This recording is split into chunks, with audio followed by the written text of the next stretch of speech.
మేము జగన్మోహన్ రెడ్డి గారు ముఖ్యమంత్రిగా ఉండగా ఇగో స్మార్ట్ మీటర్లు వస్తున్నాయి, స్మార్ట్ మీటర్లు వచ్చేస్తే అవి ఉరితాళ్లే అని రాసినటువంటి ఎల్లో మీడియాలో ఇప్పుడు ఏం చెప్పారంటే 1,60,00,000 కుటుంబాలు ఉన్నాయి ఆంధ్రప్రదేశ్ రాష్ట్రంలో, వీళ్ళందరి ఇంటికి విద్యుత్ కనెక్షన్లు ఉన్నాయి.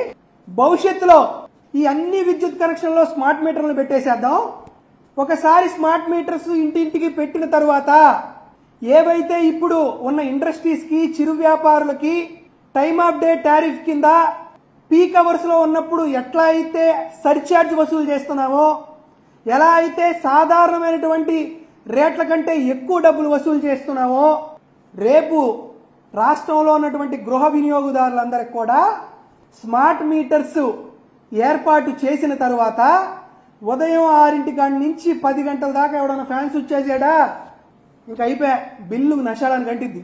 సాయంత్రం మనం వర్క్ చేసుకొని ఇంటికెళ్ళి కాసేపు ఏసీ ఆన్ చేసుకొని టీవీ పెట్టుకొని ప్రశాంతంగా ఏదో టీవీ ఛానల్లో ఏదైనా చూసుకుందామా కుటుంబ సభ్యులుగా అనుకుంటే చాలు, మళ్ళీ సర్ఛార్జీ నష్టాలను కంటిద్ది. చంద్రబాబు నాయుడు గారు సంపద సృష్టించడం కాదు, బడుగు బలహీన వర్గాలు, సామాజిక మాధ్యమిక దాంట్లో చదువుతున్నటువంటి కుటుంబాలు ఎవరైతే 4 రూపాయలు సంపాదిస్తున్నారో వారు సంపాదించిన సంపదను మొత్తం హాం గుటకాయ స్వాహ అని మింగడానికి చంద్రబాబు నాయుడు గారు చేసినటువంటి మరో కుట్రపూరితమైనటువంటి విధానమే ఏపీఈఆర్సీ ఇచ్చినటువంటి నివేదికలో సుస్పష్టంగా అర్థమవుతుంది.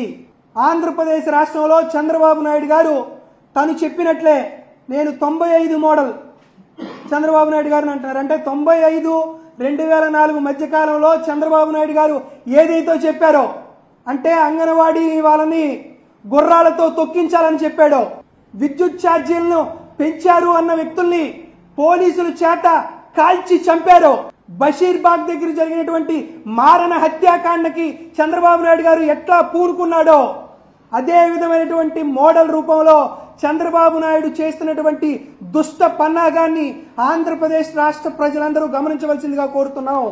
వైఎస్ఆర్ కాంగ్రెస్ పార్టీ నుండి చాలా స్పష్టంగా డిమాండ్ చేస్తున్నాం.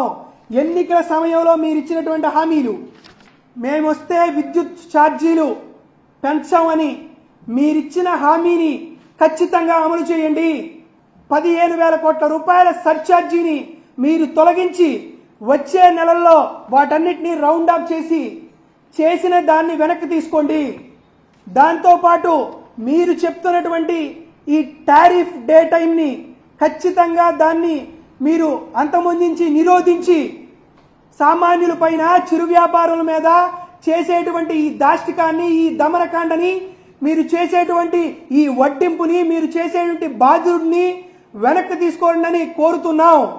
ఒకవైపు హామీల కోత, మరోవైపు విద్యుత్ ఛార్జీల మోతతో చంద్రబాబు నాయుడు గారి బాదుడే బాదుడు కార్యక్రమాన్ని కానీ మీరు ఆపేయకపోతే ఆంధ్రప్రదేశ్ రాష్ట్ర ప్రజలు రానున్న రోజుల్లో మీ వీపుని విమానం మోత మోగిస్తారు అనే విషయాన్ని మీ అందరికీ తెలియజేస్తున్నా.